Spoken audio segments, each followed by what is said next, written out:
ದುರಂಧರ್ 2 ಅಂತ ಅನ್ನುತ್ತಿದ್ರು. ಆದ್ರೆ ಈಗ ಈ ಮೂವಿಯ ಮೊದಲ official title teaser poster release ಆಗಿದೆ ಮತ್ತು ಇದನ್ನು ನೋಡಿ ನನಗೆ ಅನ್ನಿಸ್ತು ಯಾವ ಸಿನಿಮಾವನ್ನು ಪೋಸ್ಟ್ಪೋನ್ ಮಾಡಬೇಕು ಅಂತ. ಮತ್ತು 2 ಸಿನಿಮಾಗಳು ಕ್ಲಾಶ್ ಆಗೋದು ಕನ್ಫರ್ಮ್ ಆಗಿದೆ. ಮತ್ತು ಇಷ್ಟು ದೊಡ್ಡ ಪ್ರೊಡ್ಯೂಸರ್ಸ್, ಕ್ರಿಯೇಟರ್ಸ್, ಆಕ್ಟರ್ಸ್ ಮತ್ತು ಡೈರೆಕ್ಟರ್ ಗಳಿಗೆ ಇಷ್ಟು ಸಣ್ಣ ಮಾತು ಗೊತ್ತಾಗಲ್ವ ಗುರು? ಅದು ಏನು ಎನ್ನುವುದನ್ನು ಮುಂದೆ ಮಾತಾಡುವ. ಮತ್ತು ನಿಮಗೆ ಈ ವಿಡಿಯೋ ಏನಾದರೂ ಇಷ್ಟ ಆದ್ರೆ ಒಂದು ಲೈಕ್ ಮಾಡಿ ಹಾಗೂ ಮತ್ತು ಟಾಕ್ಸಿಕ್ ಮೂವಿ ರಿಲೀಸ್ ಆಗೋಕ್ಕೂ ಮುಂಚೆ 1,000 ಸಬ್ಸ್ಕ್ರೈಬರ್ ಗಳನ್ನು ನೀವೇ ಕಂಪ್ಲೀಟ್ ಮಾಡಿ ಕೊಡಬೇಕು ಗುರು. ಐ ಹೋಪ್ ನೀವು ಸಪೋರ್ಟ್ ಮಾಡುತ್ತೀರಾ ಎಂದು. ಈಗ ಈ ಟೀಸರ್ ಬಗ್ಗೆ ಮಾತನಾಡಬೇಕೆಂದರೆ ಈ ಮೂವಿಯನ್ನು ಥಿಯೇಟರಿನಲ್ಲಿ ನೋಡಿದವರಿಗೆ ಇದು ಗೊತ್ತಿರುತ್ತದೆ ಅಥವಾ OTTಯಲ್ಲಿ ನೋಡಿದವರು ಇದನ್ನು ಅಬ್ಸರ್ವ್ ಮಾಡೇ ಇರ್ತೀರಾ. ಆ movie last credited ಸೀನಿನಲ್ಲಿ Dhurandhar 2 ಮೂವಿಯನ್ನು setup ಮಾಡುವಂತ ಗ್ಲಿಮ್ಸ್ ಇರುತ್ತದೆ ಮತ್ತು ನಿಜವಾಗ್ಲೂ ಅದೇ ಗುರು ಇದು.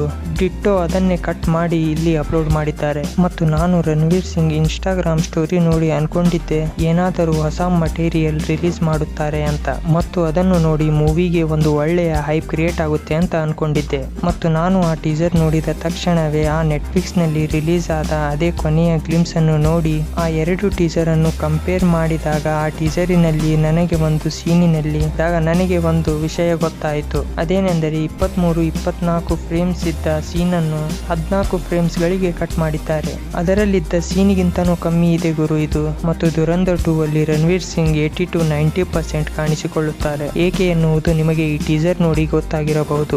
ಈ ದುರಂಧರ್ ಪಾರ್ಟ್ 2 ಮೂವಿಯಲ್ಲಿ ರಣವೀರ್ ಸಿಂಗ್ ಅವರ ಕ್ಯಾರೆಕ್ಟರ್ ಹಮ್ಜಾ ಅಲಿ ಮಜಾರಿ ಅವರ ಬ್ಯಾಕ್ ಸ್ಟೋರಿ ಮತ್ತು ಅವನ ಟ್ರೈನಿಂಗ್, ಅವನು ಹೇಗೆ ಕ್ರಿಮಿನಲ್ ಆದ ಎಂಬುದನ್ನು ತೋರಿಸಲಾಗುತ್ತದೆ. ಮತ್ತು ಅವನು ರೆಹಮಾನ್ ಡಕೇತನ್ನು ಸಾಯಿಸಿದ ಮೇಲೆ ಅವನು ಶೇರೆ ಬಲೋಚ್ ಹೇಗೆ ಆಗುತ್ತಾನೆ ಎಂಬುದು ನೋಡುವುದು ಇಂಟ್ರೆಸ್ಟಿಂಗ್ ಆಗಿರುತ್ತದೆ. ಮತ್ತು ನೀವು ಈಗ ಥಂಬ್ನೇಲ್ ನಲ್ಲಿ ನೋಡಿದ ಟಾಪಿಕ್ ಬಗ್ಗೆ ಮಾತನಾಡಬೇಕೆಂದರೆ ಇವರು ದುರಂಧರ್ ಮೂವಿಯ ರಿಲೀಸ್ ಮಾಡುವಾಗ ಒಂದು ಮಿಸ್ಟೇಕ್ ಮಾಡಿದ್ದಾರೆ ಗುರು. ಅದನ್ನು ನೋಡಿ ನೀವು ಸಹ ನಗುತ್ತೀರಾ. ಇದನ್ನು ಇವರು ಟಾಕ್ಸಿಕ್ ಭಯದಿಂದ ಹೇಳಿದ್ರ ಅಂತ ಅಥವಾ ಮಿಸ್ಟೇಕ್ ಆಗಿದೆಯಾ? ಅದು ಒಂದು ಡೈಲಾಗ್. ಅದು ಏನೆಂದರೆ ಈಗ ಅದನ್ನು ಹಾಳು ಮಾಡುವ ಸಮಯ ಎಂದು. ಆದರೆ ಇವರು ಇದನ್ನು ಹೇಗೆ ಬರೆದುಕೊಂಡಿದ್ದಾರೆ ಎಂದರೆ ಹಾಳಾಗುವ ಸಮಯ ಬಂದಿದೆ ಎಂದು. ಇದನ್ನು ನೋಡಿ ನಗಬೇಕಾ ಅಥವಾ ಅವರಿಗೆ ಹೇಳಬೇಕಾ ಅಂತ ನಿಮಗೆ ಏನೆನ್ನಿಸ್ತು ಎಂಬುದನ್ನು ಕೆಳಗಡೆ ಕಾಮೆಂಟ್ ಮಾಡಿ ತಿಳಿಸಿ. ಈಗ ಇದರ ಸಮ್ ಮೇಜರ್ ಅಪ್ಡೇಟ್ಸ್ ಬಗ್ಗೆ ಮಾತನಾಡಬೇಕೆಂದರೆ ಇದು 19 ಮಾರ್ಚ್ 2026ರಲ್ಲಿ ರಿಲೀಸ್ ಆಗುತ್ತಿದೆ ಎಂದು ಕನ್ಫರ್ಮ್ ಆಗಿದೆ. ಎರಡನೆಯ ಅಪ್ಡೇಟ್ ಬಂದು ಇದು ತನ್ನ ಥಿಯೇಟ್ರಿಕಲ್ ರಿಲೀಸ್ ಅನ್ನು ಮುಗಿದ ತಕ್ಷಣ OTT ಎಂದರೆ ಜಿಯೋ ಹಾಟ್‌ಸ್ಟಾರ್‌ನಲ್ಲಿ ರಿಲೀಸ್ ಆಗುತ್ತದೆ ಈ ಸಿನಿಮಾ. ಮೂರನೇದು ಬಂದು ಇವರ ಆಡಿಯೋ ಪಾರ್ಟ್ನರ್. ಮೊದಲು ಸಾರೆಗಮಪದವರು ಇದ್ದರು, ಆದರೆ ಇವಾಗ ಇವರು ಟಿ ಸೀರೀಸ್ ಜೊತೆಗೆ ಕೊಲಾಬರೇಟ್ ಮಾಡುತ್ತಿದ್ದಾರೆ. ಮತ್ತು ಈಗ ಇವರ ಆಲ್ಬಮ್ ಅಂಡ್ ಸಾಂಗ್ಸ್ ಪಾರ್ಟ್ನರ್ ಬಂದು ಟಿ ಸೀರೀಸ್ ಅವರು.